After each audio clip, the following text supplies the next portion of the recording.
So hello, this is Joel Peckham. This is the second edition of the Bone Music Reading Series. This week, in affiliation with UnCollected Press. We had UnCollected Press authors a couple of weeks ago, and we're continuing that today. And we hope that's an affiliation that will be fruitful and will continue in the future. Today we have three fantastic readers for you. The editor and publisher of UnCollected Press and the Raw Art Review, Henry Stanton. We have Deborah Rosch Eiffert, and we also have Leon Fedolfi. My name is Joel Peckham. I think I said that, but it bears repeating, I guess. What I'm going to do is I'm just going to be the host today. I'll be introducing each author as they come on. This is being broadcast live on Facebook, but also will be curated and uploaded to YouTube on my personal YouTube site. So that will be permanently available there. All right, so our first reader and the editor of UnCollected Press is Henry Stanton.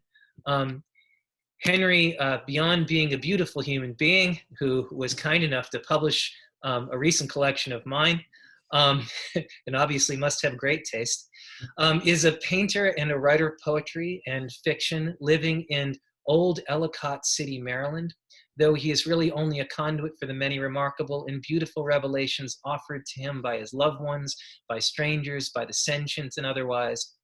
His paintings, poems, and fiction have appeared widely in print and online journals internationally, most recently in Gnashing Teeth, High Shelf Press, Paper and Ink Zine, and Rust Belt Review. He has 2 books of poetry published by Wholly Intoxicated Press, The Man Who Turned Stuff Off, and Pain Rubble. His 3rd book of poems, Moonbird, which I have read and would strongly recommend to anybody who loves poetry, was also published in 2020 by Cathexis Northwest Press. His poetry was selected as winner of the A3 Review Poetry Prize and was shortlisted by the iWare 9th Fortnight Prize for Poetry. His fiction received an honorable mention for the Salt and Syntax Fiction Contest and was selected as a finalist for the Pen to Paper Annual Writing Contest. Henry Stanton is a regular illustrator for Black Petal Press and Yellow Mama Press. He is also a regular reviewer for Gas, Poetry, Art, and Music, and publisher-editor for UnCollected Press, The Raw Art Review. A selection of paintings, poetry, and fiction can be found at his website, www.brightportalportfolio.com. So, Henry, how are you doing today? I'm fantastic. All right. I hope that wasn't too clumsy an introduction. Normally, I just proceed right away with the readings and then disappear, but I did want to ask you a couple of questions, if that's okay, before you start reading. Sure. I would love to know a little bit about the history of both the Raw Art Review and UnCollected Press, if you've got a couple minutes to say a few things about them. Sure. I started as an editor in the 1980s for a really lovely small press called Tropos Press.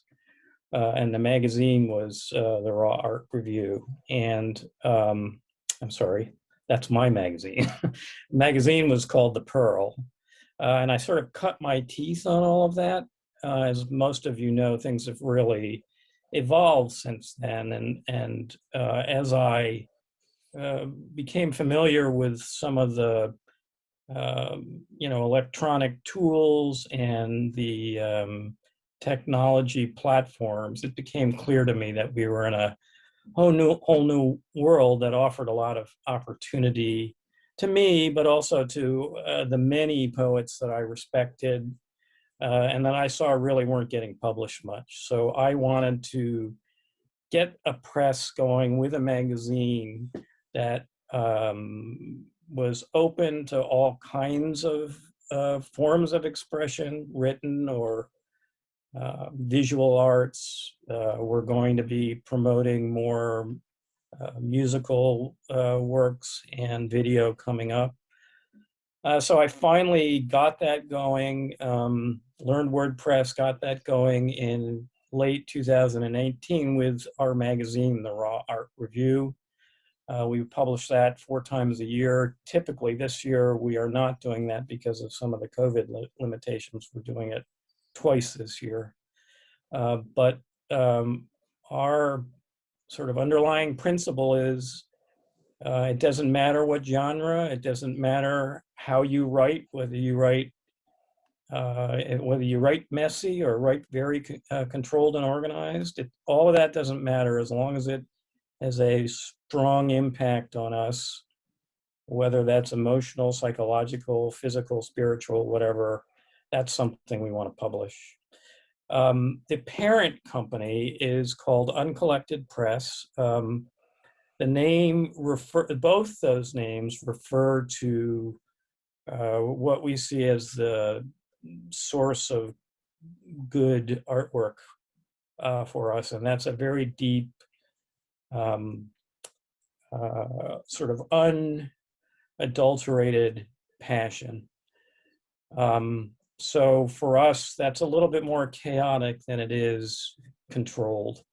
And that's why we call our magazine, the Raw Art Review, and the press itself uncollected rather than collected. It's, a reference to an openness, I hope, in experiencing your work. So we are in a sort of a transition period now. We are looking at how we might be doing things differently. What I'd really like to do is focus more on publishing books, and all kinds of books. We publish books of poetry, we publish books of prose, mostly short stories. We're open to publishing novels. We've published some nonfiction work, and we are teed up now to do what I call an artist lookbook, which is really a portfolio of visual artists' works, and we're also teed up to do comics. So, we want to do a lot. Our big problem, the big hurdle is, not too many people buy books. So we have to figure out, I really want to figure out how to change that. It's a big nut to crack because I want to survive by distributing books and hopefully selling those books, not by grants or nonprofit work funding, if we can. So yeah. That's the quick and dirty, Joel. That's pretty good. You actually anticipated a number of the questions that I was asked. No, that's wonderful. That speeds everything along beautifully. Good. For the contemporary attention span. So what I'm going to do then, and by the way, thank you for any publisher of poetry should be thanked for the work that they do. Sometimes as a writer, I know that both you and I are on the other end of this, is there's so much rejection. Sometimes it's very frustrating and you get angry at people for not taking your work or not seeming to understand it, when really we should be thanking every single person who's willing to put a poem or a short story or an essay out into the world, because it is thankless and beautiful and important work. Agree. So thank you for that, not just for me personally, but for everyone. And having said that, I'm going to let you take over for a few minutes. I'm going to disappear and let you read some of your work for us. Okay? Got it. I have 20 minutes, right, Joel? You run the press, man.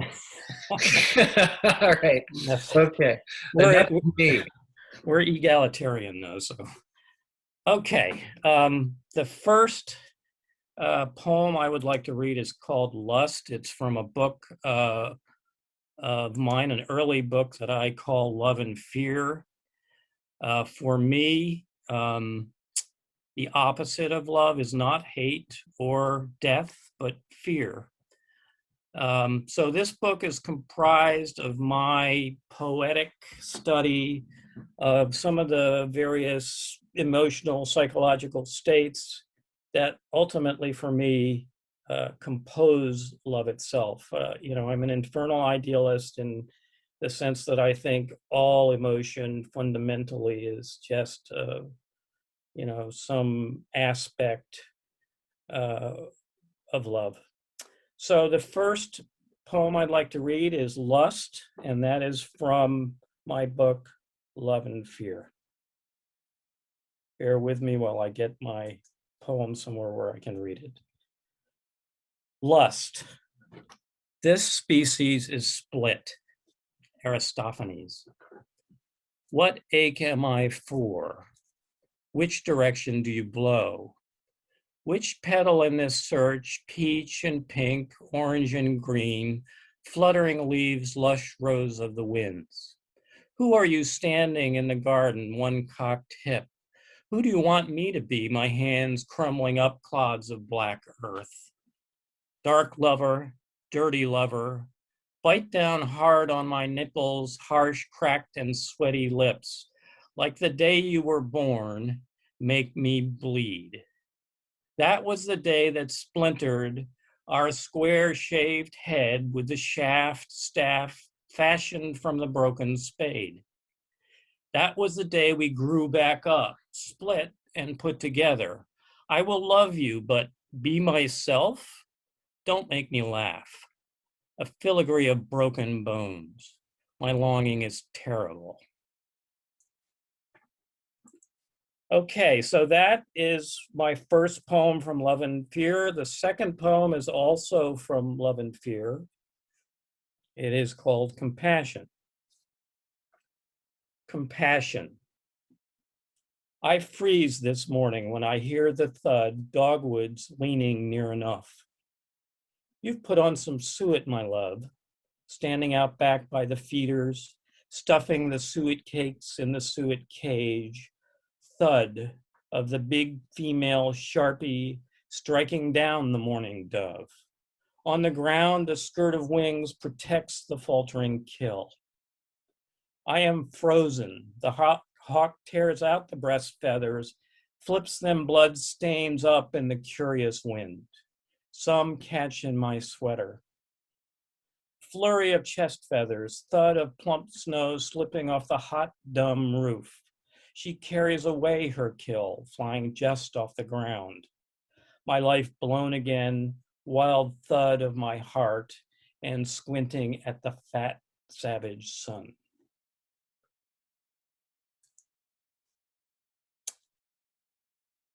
Okay, the next three poems are from a newer book. It was published in 2020 by my good friend John D. Robinson at the Holy and Intoxicated Press.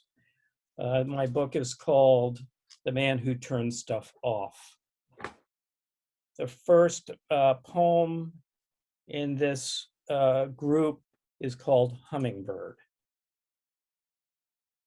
Hummingbird.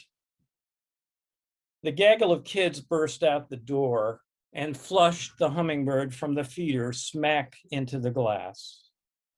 I lifted the small bird from its awkward contortion on the concrete stoop into the palm of my hand and breathed again because it lived. I smoothed the feathers. The little bird straightened out, blinked its tiny eyes, and struggled a bit to breathe. I dribbled some sugar water in my palm since I had read somewhere that it is possible to starve again in flight. And I waited there with it. This bird, this poet, this perfect work of art, whispering and humming because it made me feel fine. Until suddenly, miraculously, it burst from my palm. Ah, look at that. Sweetheart, look at that. It's fine. It's fine. The kids gathered together, closed. The little girl squealed. Up there, the bird, look, settling in the cedar, fluttering its wings, and then off into the honeysuckle to feed. Okay, second poem from my book, The Man Who Turned Stuff Off, is called I Should Be Writing a Poem. I should be writing a poem, but the old dog needs his day at the groomer's, and the far-off owl eyes, and the why are you leaving me here radio dish follows me as I walk out the door. I should be writing a poem, but we need sun butter, prunes, 2 green bananas. And the woman just there sobbing and squeezing mangoes looks up and fixes her sorrow on my stopped here demeanor, where I stand, all of that reprimand and demand. Well, what do you want from me? I should be writing a poem. Why is it like this? Why haven't you done something? What can you do? What is there to be done? Your keening, our lamentation. I should be writing a poem as contained in these sloppy bucket of words, our worlds in a universe which is a massive bubble of meaning, wherein there is no terrible loss and sorrow and no goddamn artwork. And there is a place where nobody needs to eat up somebody else. My third poem from The Man Who Turned Stuff Off is called Tree. Tree. On this day, you are one and the same, that poet who won't change his life and thinks he can change another's, who grinds away at the trunk of a massive oak with his puny, insinuating saw. Then this is the great passive monster of compassion, one and the same, who gives oxygen and safe perch and respite from brutal light, who caresses your fragile being back to the sanctity of great height, and cools you, who you are, sleeping there in the forest among a verdant crown of soft wands nested that flutter against your face. On that day, the oak will at last give you its life and fall over flat to fling you away. Then this is the day when you unbecome a poet and are consumed by dumb work and fashion your ludicrous poems scratched on paper back into that one and the same and only and original, massive, burgeoning, expansive, growing, bursting, lush, and vastly alive tree. Okay, on to the next book. The next 3 poems are from my book, also published by Holy and Intoxicated Press, called Pain Rebel. And the first of the poems that I'll read is called The Anatomy of My Debris. The Anatomy of My Debris. This delirious poem is an embodiment of trash. It has arms and legs, a head, a drooling head. Its feet clomp from the weight of being detritus. The body contorts from the pain of being discarded. The eyes pressed into this fool face are plastic caps. The hair on this clumsy head is composite small bits of plastic line, weed whacking line, fish line, plastic tabs and pulls and cable ties. This debris is a work of art. This debris is an artist with cigarette butt fingers and gum-chewed toes, sunscreen sloughing skin, tear off, float off, sheets of greasy coral-killing skin. A reign of the artist pilfers resources, clogs seas and bays and rivers, and our home stream chokes off the ocean of all creation, shedding bits of garbage from the cloak of its being like apple seed. Dear gods, can't we burn this body as an offering? The rank and the poisonous and the forlorn given up to you? Let our crooked smokes climb to your nostrils through the black, ruined air. Let us be rid of everything. Okay, next poem from Pain Rebel is called The Case for Purple Prose. The Case for Purple Prose. There never was a night that ended or began. Bob Coffin.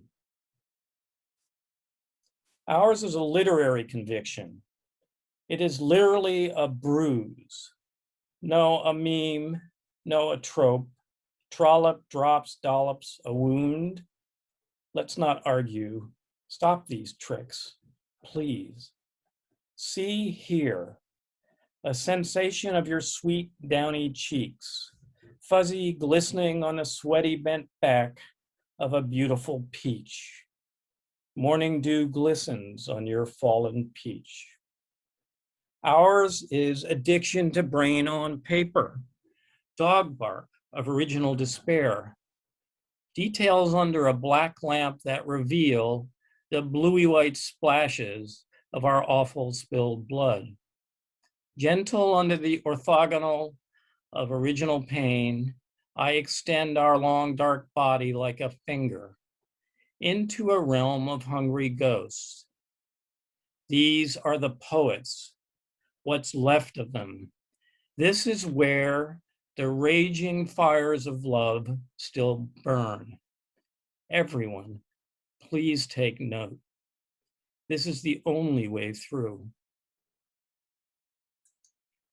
I'm doing very well in terms of time, so I'm going to add a poem for my book, a little improvisation.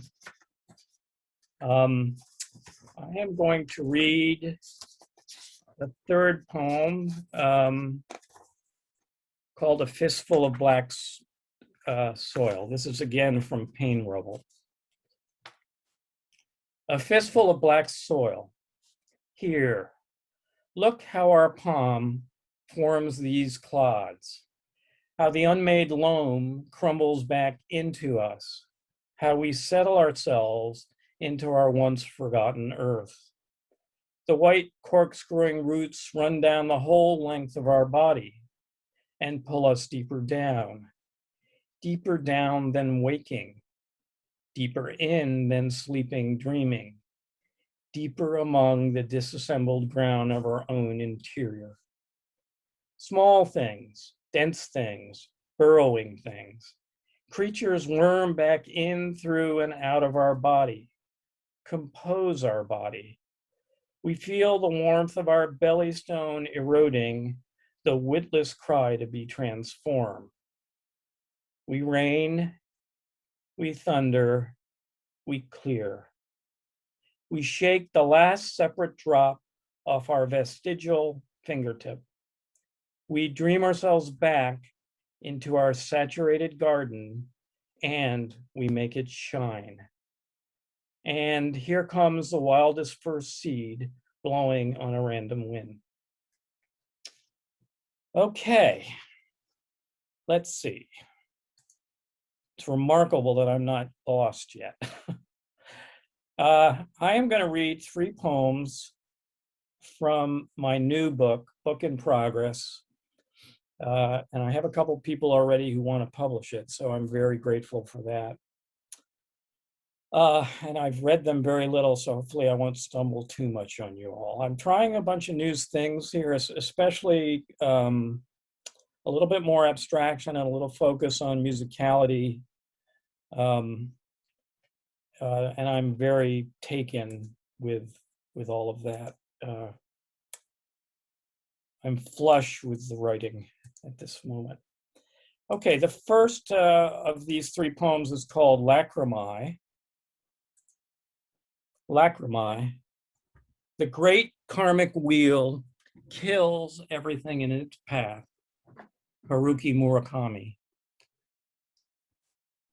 Tangled bell pearls ring out her terrific sadness. Lie down and bury yourself within drifts of blush petals, your battered soul blown to the far side of the world's sorrow peel. She has just arrived for the hand-nestled palms and light path unseen known, and she is already leaving. Beaten, bruised, but she found you. 10,000 lives, 10,000 worlds, and she found you. We live in a river gel. Which heavy stuck are you? Which mess, which melt part of the process are you? Please come on with me. Painted iridescent fish trails, avian migrations light up the bird global sky. The herds plunge into the river Mara and the rumbling die. I have to see, I have to. Which one are you? Which are you become choice? Come on, come. Let's get out of here. Okay. My next poem,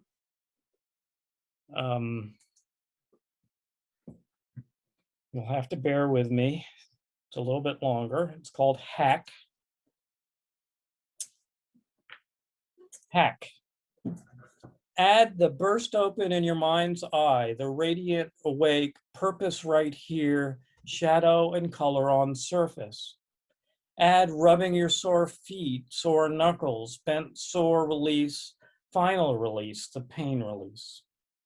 Add the first suck of your pour over coffee, the creaminess, the brownness, the creamy brown smooth, wash through your being all over, all through warmness. Add tidying, moving furniture around, shifting, putting the brushes at hand, colors right there when you reach out for their infusion. Add echoes and drum beats, swaying heads, crossed eyes. Add rich singing, unbound emotion, singing from in there. Add running across the savannah toward the crumble temple, opening you see in your dreams. Add sitting on the roof of your Land Cruiser, soaking in the African sun-ripped valley, the prowling predators uncurling around your flat tire feet. Add walking the path besides the precipice, looking down in, lost looking out over, lost looking up. Add calling ahead just before calling out, loud as you arrive, all that embrace laughter. Add swimming down river, carried float gliding. Add the pup groom cleaning your neck, licked rolling her, pulling close, kissing her pink puppy belly, rubbing her flimsy old dog ears, settling her down between your legs, winter hot pad and blanket. Add holding her delicate girl hand, her warm wife hand, her mother hand, elegant fine. Add gathering you up in arms, add the embrace, the linger beyond. Add love your new haircut. Add these fresh cut flowers pale in beauty next to yours in a purply vase. Laughter watch the comedy add. Essential oils drops in our palms rub add. Velvet dark chocolate teas add. And mountain path exercise add. Add leaping terriers. Add owl, whale, and wolf. Add the fascinating story of the lost blue earth and the old woman weaving in the cave back. Add the lost thread found and pulled. Add the exuberant warm folds of fabric time.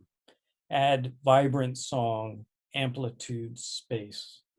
Add please come back. Don't ever get off.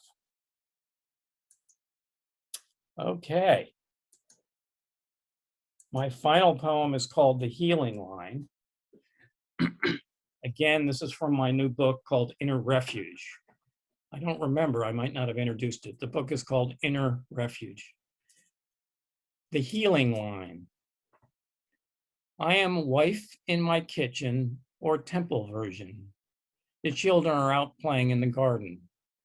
I am in the chamber, I am the chamber, where the shadow air, the cool light, is a pool, blue-green, bottomless. Phew, back in my kitchen once more. Oops, gone now, under the outdoor amphitheater. Tunnel entrances arrange around into a mother flower.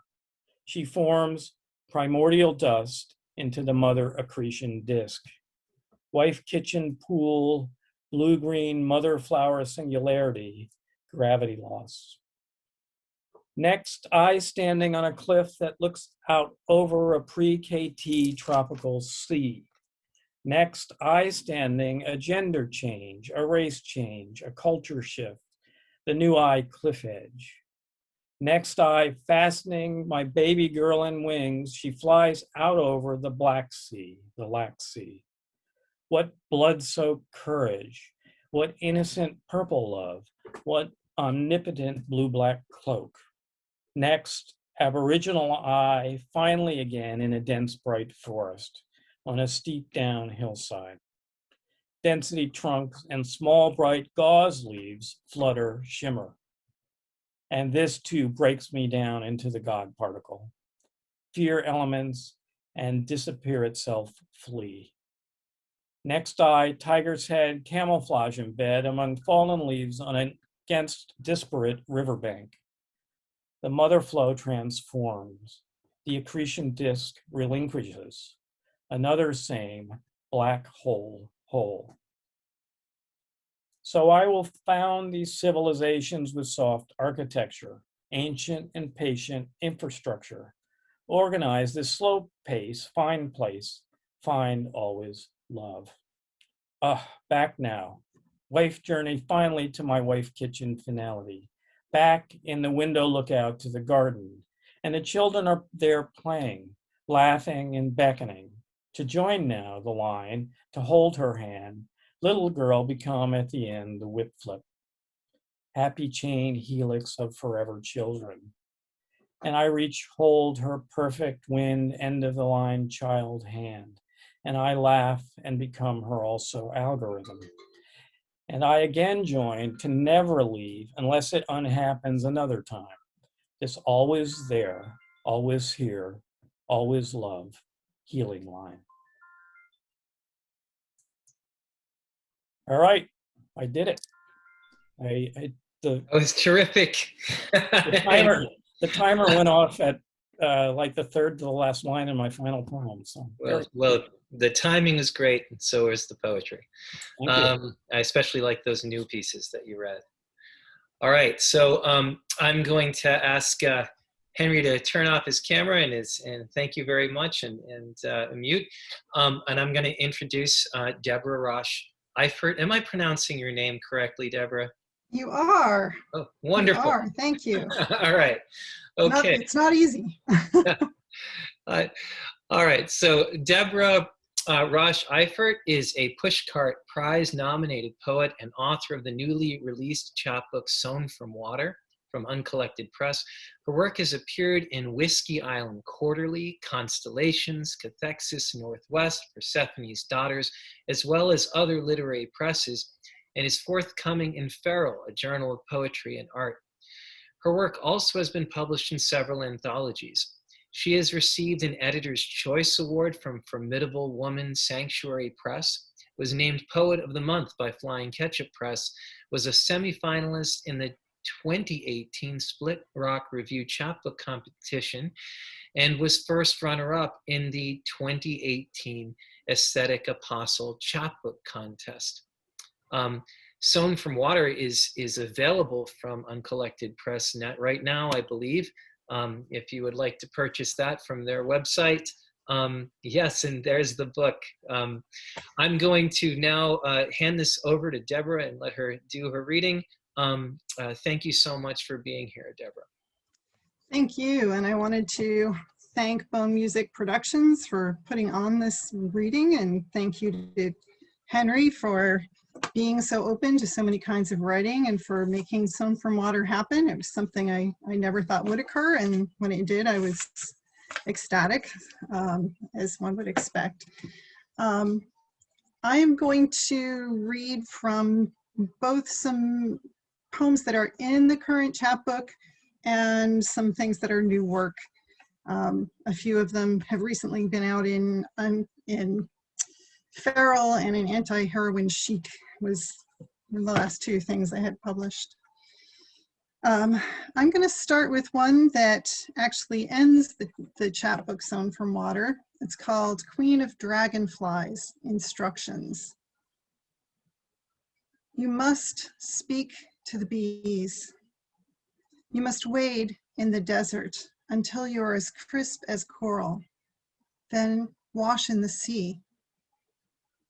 Drag your fingers through the water. Pluck the vibrating strings of time. Silently turn 3 times, then sit.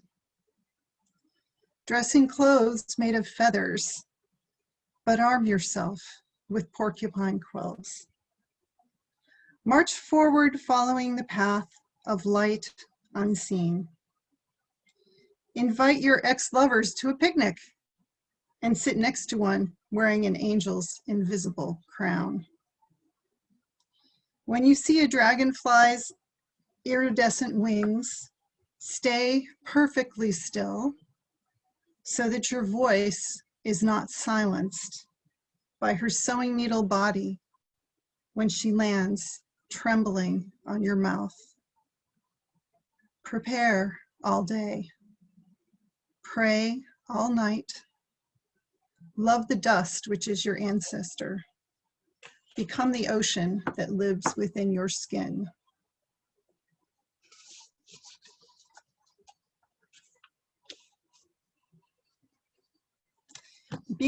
I'm also a clinical psychologist. That's my day job, the one that pays the bills. And so a lot of my focus is on trauma and healing, both mine and the people that I work with, and also on sort of the unconscious and nature and how all that plays into healing and trauma. So this next one is called Portrait of a Lost Girl Seen by Her Adult Self, or Elegy in Blue, after Sally Kindred Rosen. Her hair so black it was almost blue.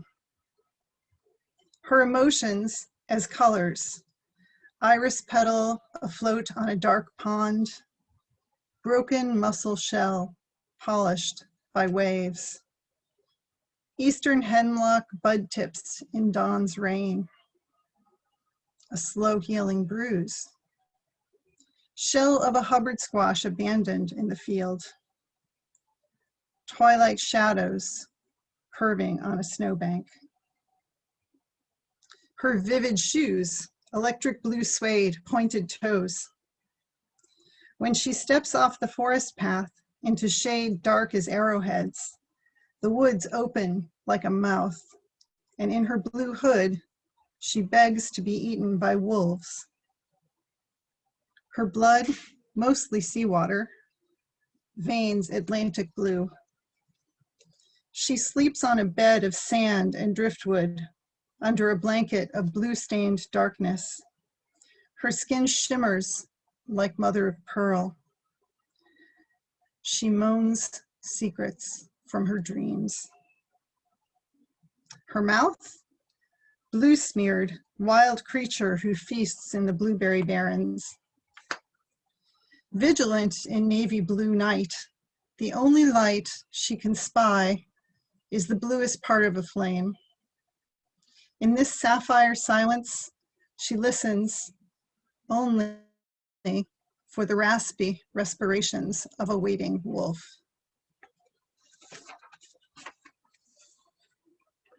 I titled that poem as after Sally Kindred Rosen, who wrote a wonderful book that just recently came out. It's called Where the Wolf. And since I was obsessed with wolves and she was writing about wolves, there it was. So I had to mention her. If you get my book and then get her book, Where the Wolf, as well as Sewn from Water. This third one also relates to trauma. It's called Silver Hands. Silver hands. A child coerced to stroke a man, hold his wrinkled flesh, coddle his sack of secrets. I imagine my fingers gangrenous, leprous. I washed and washed and washed. My impure hands wore away. I prayed for new ones. A goddess with moonlight eyes and coyote fur brought me sterling silver hands. Nothing could warm them. They felt nothing. My new appendages refused to move. Metal takes nothing in, gives nothing. He took them, molded them, held them to his volcano, but the hands made of minerals felt nothing. When the charmed hands became lead dull, tarnished, useless, the coyote goddess came. Settled them palms upward in a velvet-lined box, old artifacts. Animal breath warm against my ear, she whispered, swim many miles in the sea, then sleep, dream of fire, wake up far away. When I rose up, painful buds of bone knitted beneath my skin, shaping strong new hands. The goddess spoke to me. You are the daughter of flame and of ocean, a creature of power who refuses to stay broken.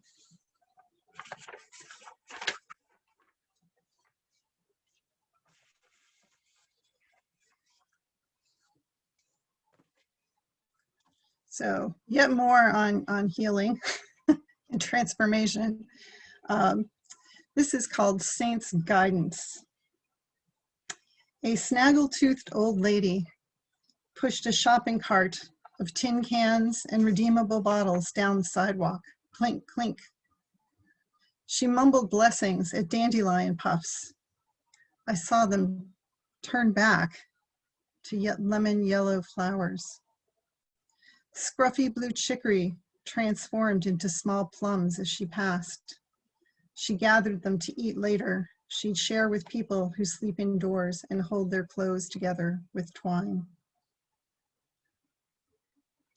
I stopped the obvious saint.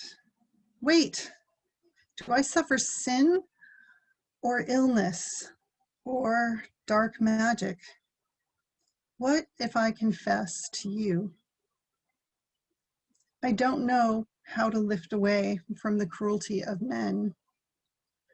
My heart is filled with 100 dingy appetites. My mind slides around on an old patch of grease. I am a ruined shell. How do I heal? In a voice of feathers, of rain, of leaf rustles, the saint whispered, if you are tired, sleep. Chilled, dream of the color red. If you feel trapped by your life, open a window, lean out over the sill and breathe deeply. If you feel lost, walk in morning's bluish light. Stop when you hear tangled peals of church bells. Place one hand on your forehead and one on the ground. Feel the bones of your mother, feel her green fire in her turning. Know that thoughts of kindness fall from the sky. Be filled with music given by your ancestors. Then sing. Your song will stir the hearts of those around you to ache with yearning. Then you will rise up, old cruelties will turn to ash, and golden flowers will bloom around your feet.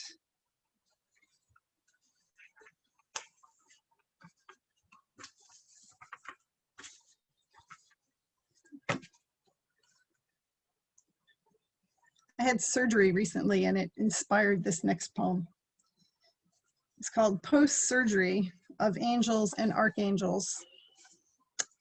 We become open from being broken, but what comes of opening? Here is nail, bone, here soft fruits, here a uterus, pink silence, overused, overgrown, cut apart. In the shell of my body, sounds can live deep down in bones, a skeleton of music. Lesser angels have voices, have song, but I do not join in their rattled symphony. They turn from me, from how a man's touch turned my skin to scars.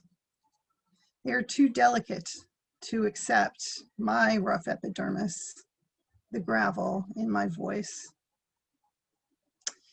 If I am broken, Let there be rubble and storms. Let the sun howl. Let me have one more day to speak untamed, O you archangels who growl beneath red-splashed wings. I had feelings, as you could probably tell. Let me continue on with, this is another new one. It's called How to Recover. How to recover. Open your mouth and speak. Dandelions may fall out. Cellar stairs may appear. Silent stories or unwritten psalms tumble through. Words bubble up in the mind like sticky juice from a baking pie. Bladder rack, betrayal, orchid, oven bird, solitude, self-preservation, survival. When you wish, mist would envelop your body. When you crave invisibility, stride loud, sing, crow laugh at strangers, uncage your voice, hang over windowsills, roar your truths. You must be the thunder that answers the lightning. Be the dragonfly born from a song.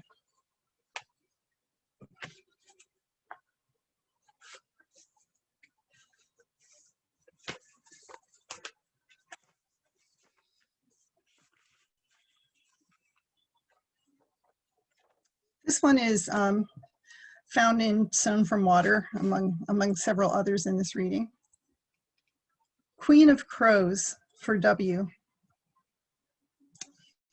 You would be nothing without me, he said. Nothing. Murky as the inside of a pocket. Stark black as bold type. Nothingness became refuge. I survived on ink and absence and grew stronger. Like attracts like. My darkness lured crows. Wings black slashes against sunlit sky. Shadow birds who craved me orbited their dark star, tilted their heads to peer at me with onyx eyes. I became Queen of Crows. My crown, a circlet of picked over bones. My robe, a cascade of diesel dark feathers. My pulse, the rhythm of wing beats. My crows in flight striped like ink across the firmament. Writing in bold calligraphy. Words he cannot comprehend, leaving him with nothing. Some other poets and I joke about how sometimes it seems like we write poems just to find really eloquent ways to tell people to piss off. Pardon my French. Yeah, finding ways to elegantly get revenge is part of our poetry function. How am I doing?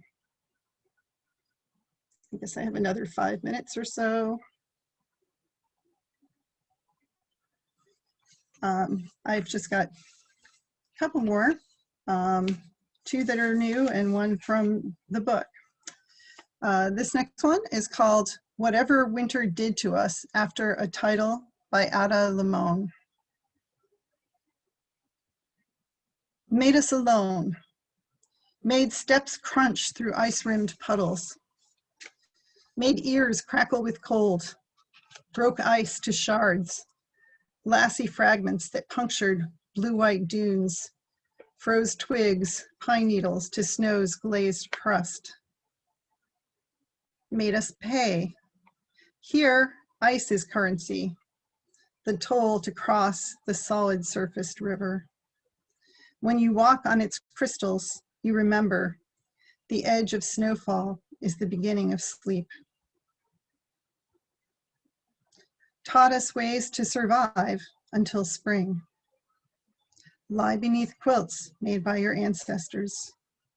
Make your own quilt of sleeping bees. Pray to the sap that hides deep in the bare trees.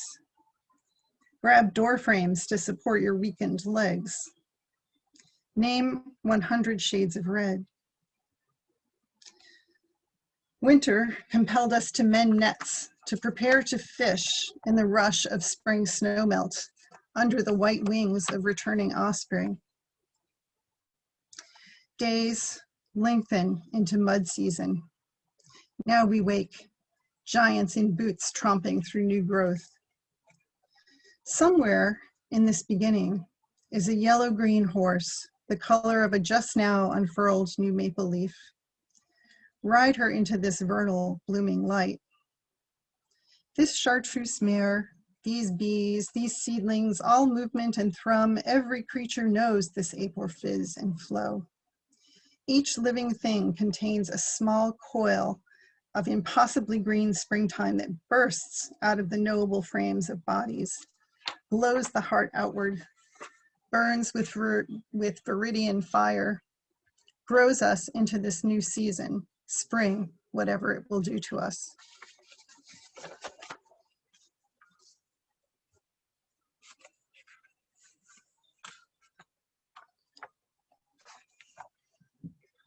Tree Sister. 1. Tense, I sit outside under an ancient one, old oak tree. Grass and purple clover brush against my ankles. The oak nods her leaves and her rustles whisper. Tree energy hums. A glass harp inside me shatters. Now I am light held in the hands of trees. I exist in air, in the hollow knocks of branches stirring in summer winds. 2. Old gray-green lichen climbs its tree's trunk, paisley moss patterns in rain. 3. Fallen mother tree, your corpse grows saplings, mushrooms, new world from decay. 4. Tree sister shakes her leaf hair, dripping rain feeds small creatures at her feet. Last night she shook with thunder rumbles, swayed in a dance with high winds. We know only half her secrets. Saw-whet owl tells tree, we are all hers, you too.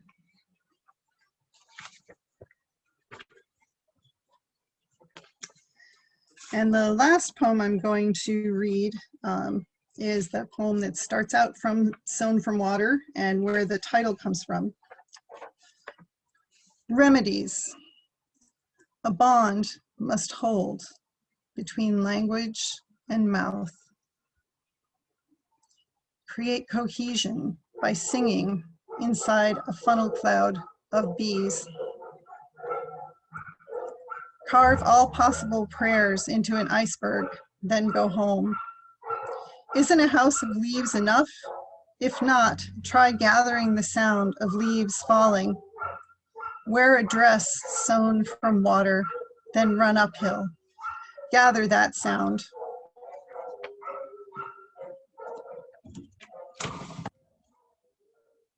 You can't grasp time if it's burning. Don't waste your life trying. Drown your name, drown all the names, making the sweetness of naming even deeper. If there are no maps, be a cartographer of weeds, of sand dunes, of fog. Create the only map, write its legend on the waves. Thank you, and sorry, I hope you all couldn't hear the wild chorus of crazy neighbor who has 5 dogs. They all decided to say hello to everyone right at the same time during the closing poem, so I hope that wasn't too disruptive. It was a beautiful poem, and and that's just part of what happens when we do virtual readings, or really any readings. So there's no way to avoid that kind of a thing. Thank you very much, Deborah. That was beautiful. All right, so I'm going to introduce Leon Fedolfi now. So if Leon could enable his camera. And Leon, you out there?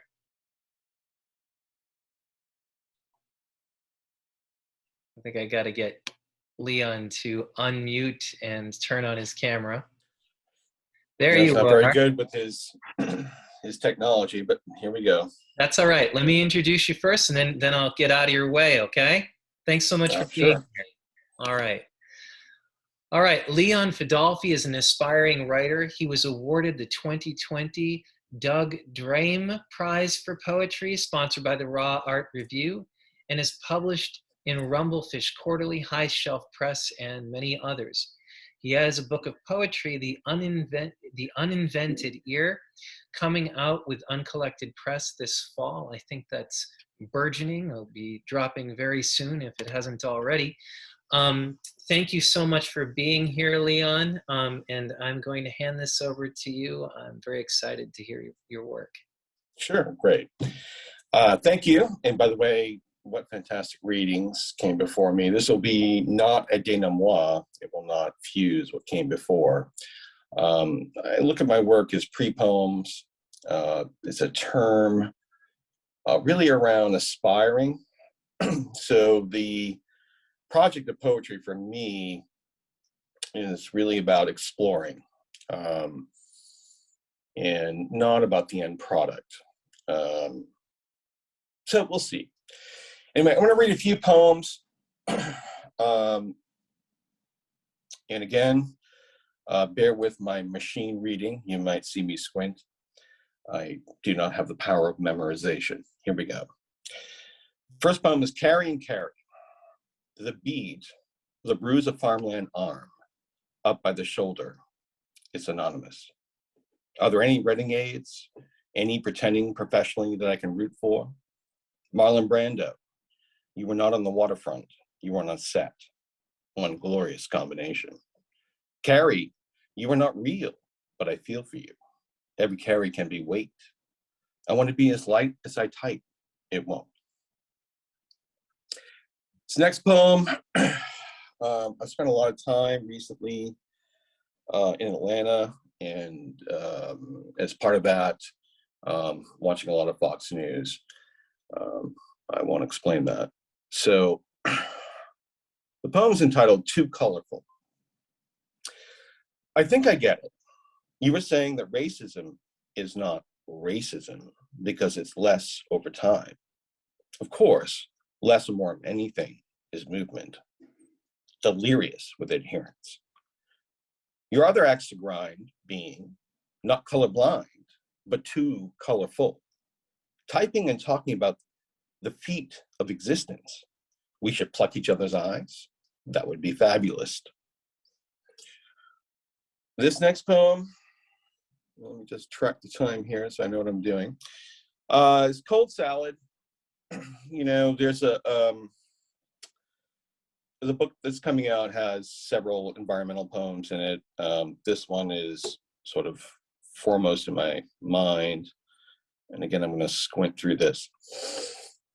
In a cold winter thought, I grabbed the earth by its head of trees and ripped upward to free the firmament beneath. No earthworms or other secrets. Human figures entwined in angered roots. Limbs reeling from the intimacy of my seeing. Hands clutched fast. Tools of the last human epoch. Greed and violence. In this new Anthropocene, I sip tea by my digital thinking machine, powered by sun, wind, water.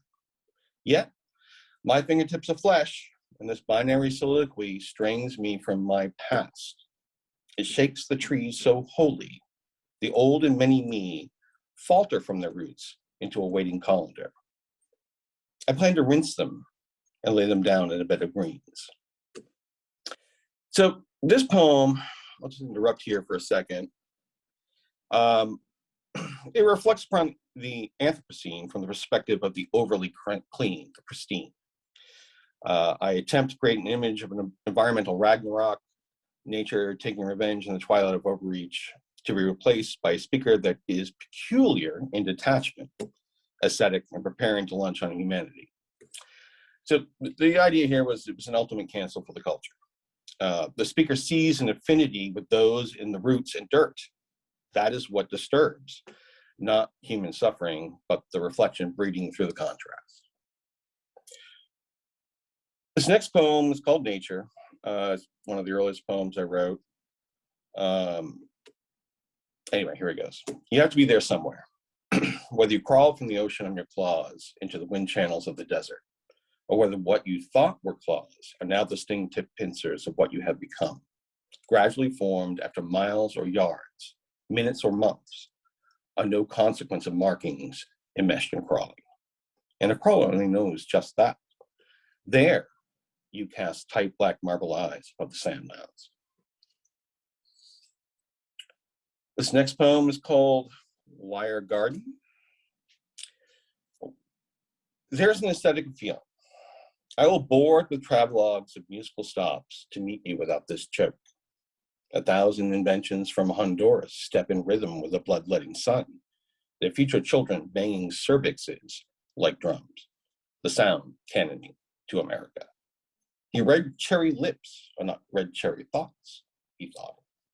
Interfaces wither interconnections, like touching pictures.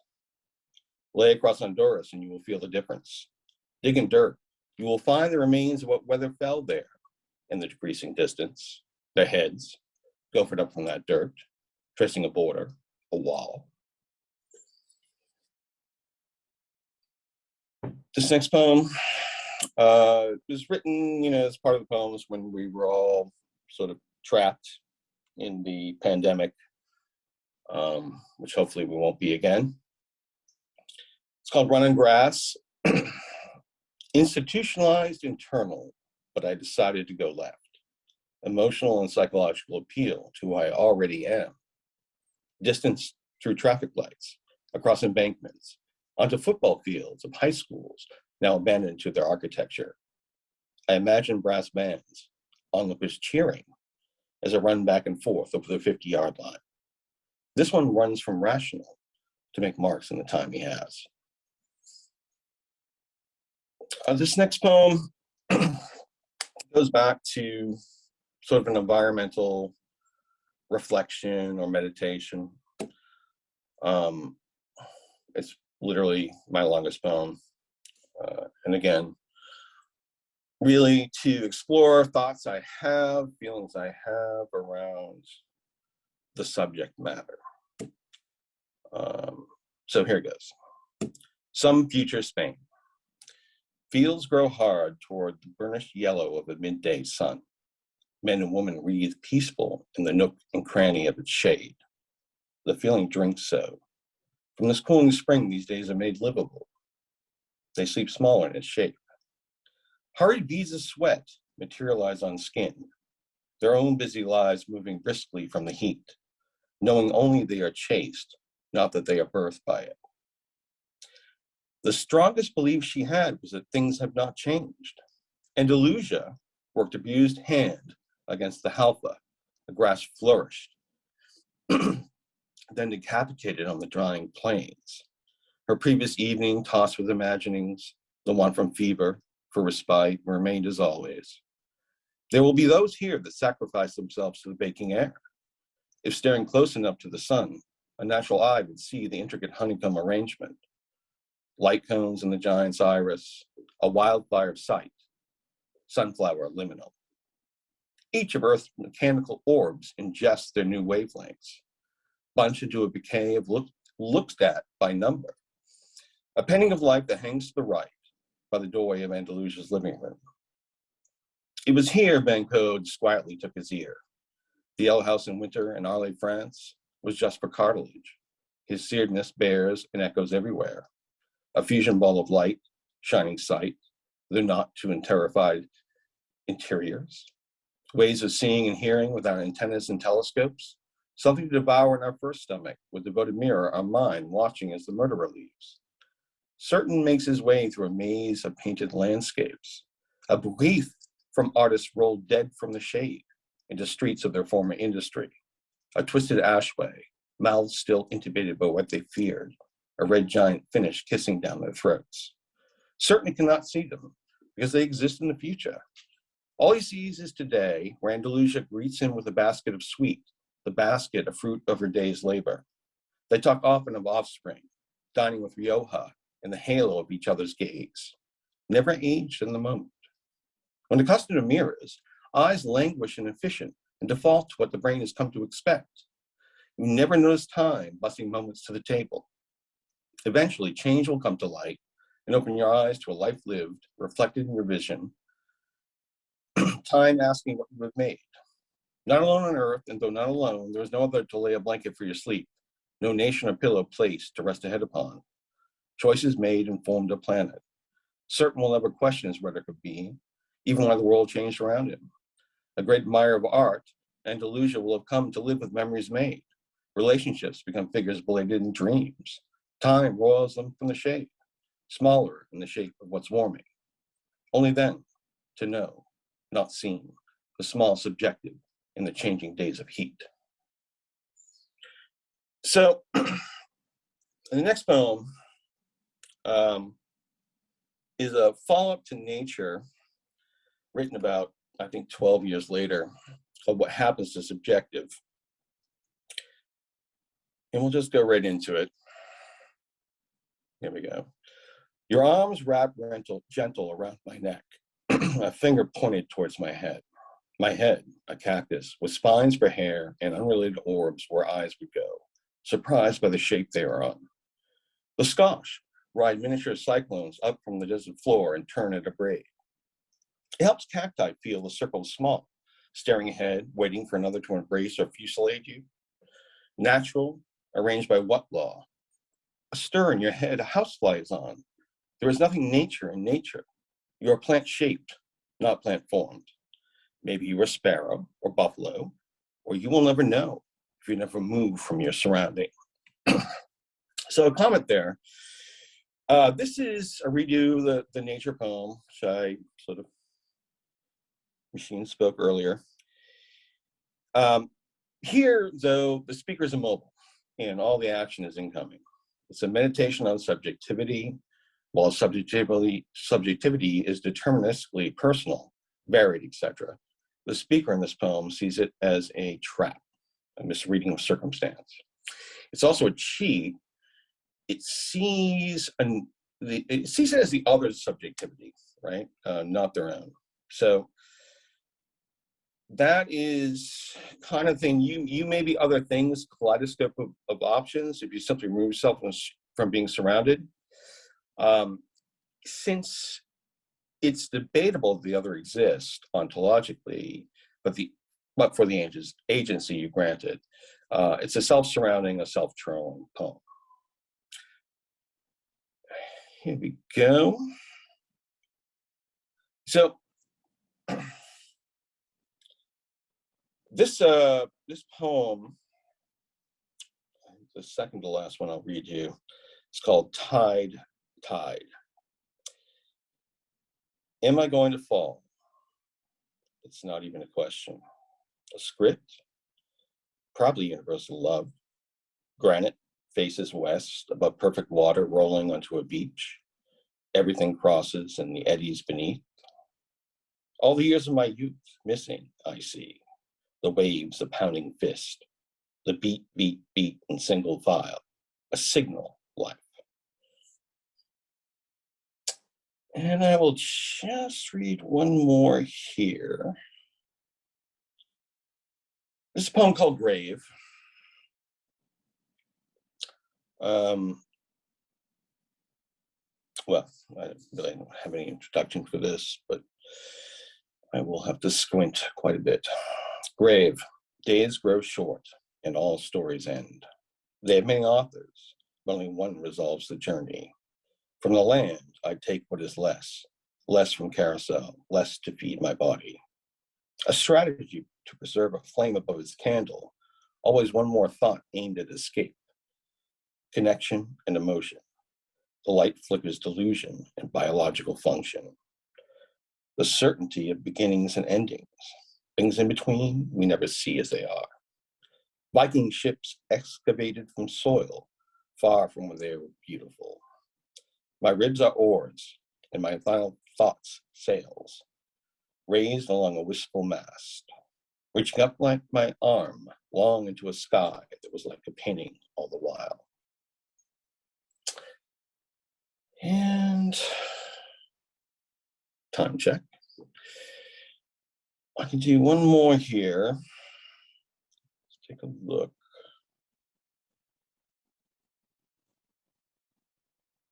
No, we're done. Thank you very much.